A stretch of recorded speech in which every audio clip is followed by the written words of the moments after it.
What we have here is a car that is nowhere near as good as it should be in its class. How is it possible for a C5 Corvette, a car that clearly sticks to the road better than the Comet, in other words, apparently has more downforce, and yet, what would you do if I told you the Comet has 4 times as much? Look in the data files. Negative 0.21 versus negative 0.05. 0.05!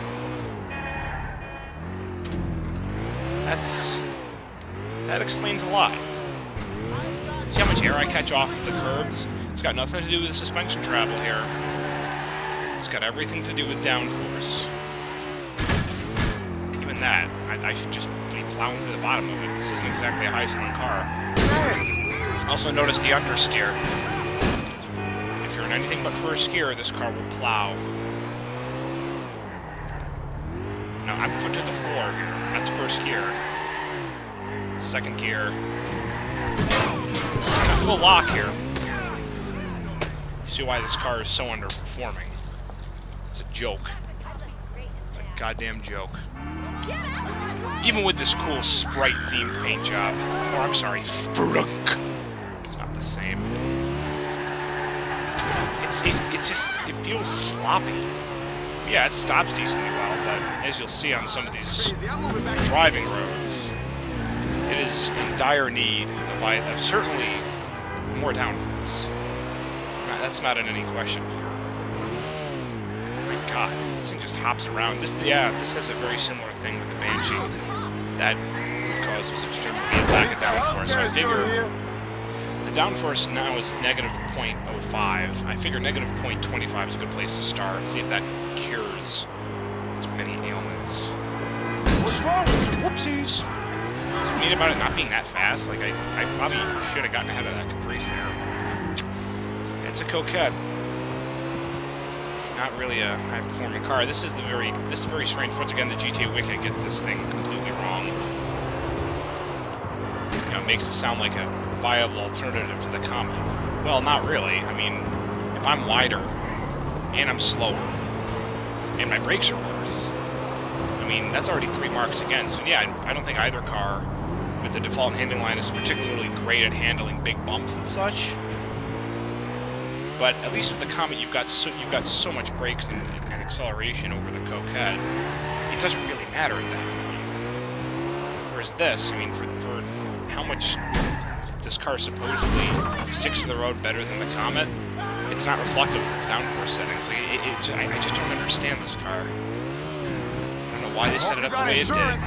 Giving it, say, good or even amazing downforce wouldn't upset the balance in the class because of its other things that aren't in its favor relative to, say, Banshee and the Comet.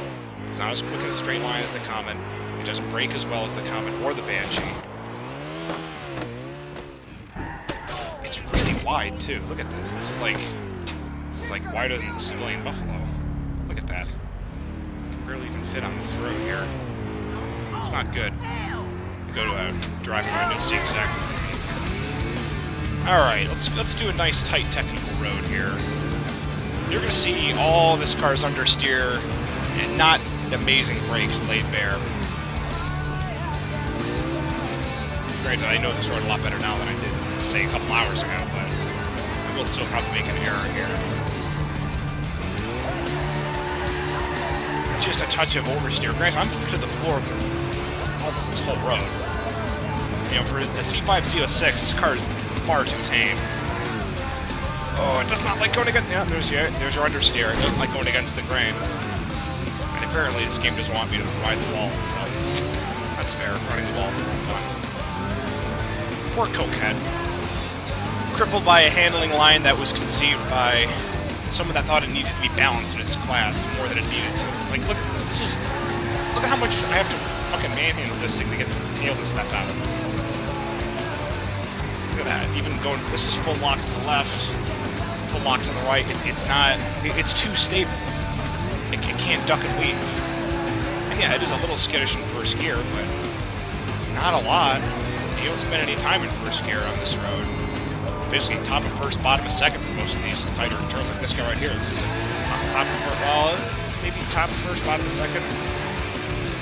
Oh my God.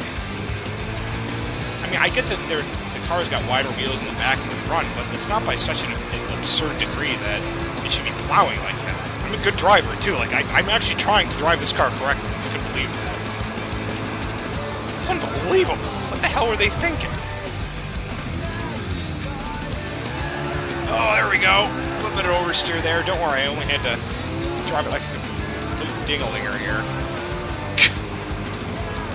Oh, don't worry, it'll get even better. There are a couple more tight turns that are coming up.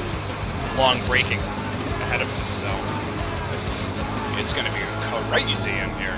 Oh, braked a little late there.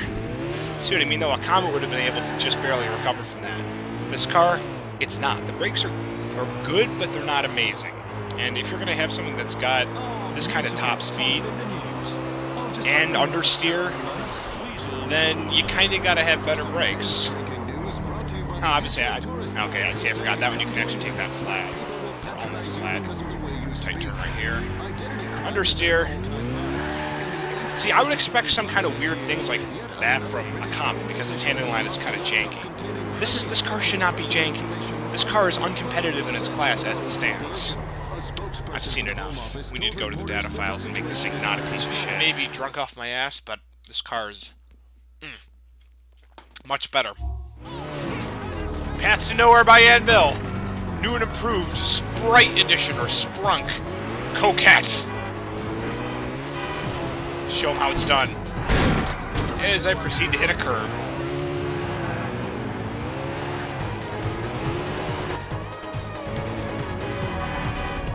So what I mean about the width, by the way, this car will hit anything and everything if you don't know how to gap properly. Quote, GP. Good to do with food.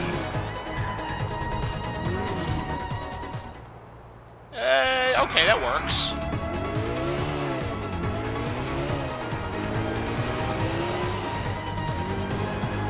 There are a couple ways I could go about doing this, but I like merely adding oversteer. I didn't feel like adding more torque because that might make the car OP. Obviously, I don't think it'll beat the Comet on tracks, especially with a good driver, but oh, it's so much better now. It feels so agile, so nimble, like a Z06 should be.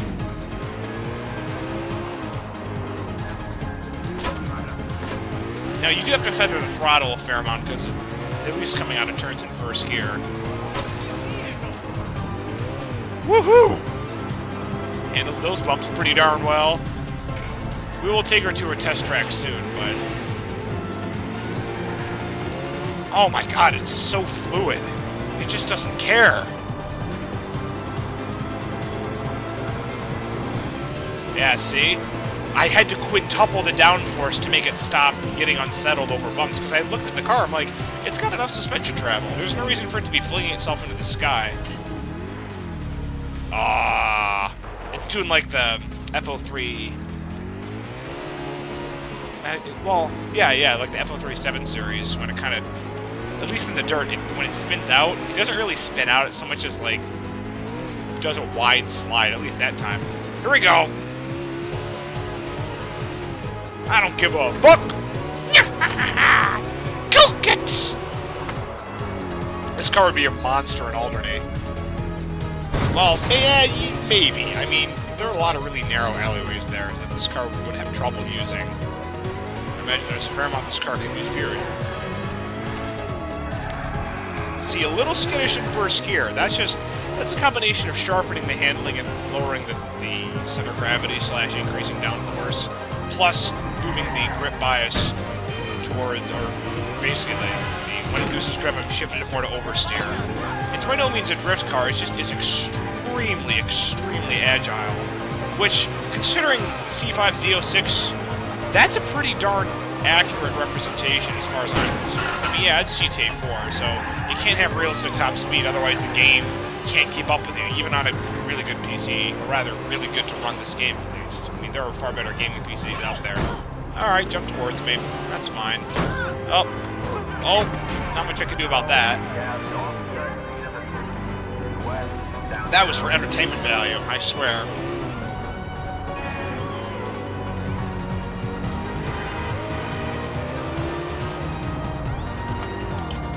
Keep forgetting to get to our test track here. I mean, not ours and mine. It's one that some guy made a map mod. He says it was inspired by Stelvio Pass, and I can kind of see it, but it doesn't have that much tight turns. It's got like maybe 12 or 13 really good turns. Stelvio Pass is at least twice that many in the same period, so whatever. It is what it is. I'm not going to argue with somebody who made a pretty good mod for free. There's no easy way to break the news that a loved one is gone. Yeah, what you notice especially is that if and when you do get launched, say off of a major undulation or a bump, but at least now the car lands on its wheels like it should. That and the sharper handling are benefits that I'm totally okay with.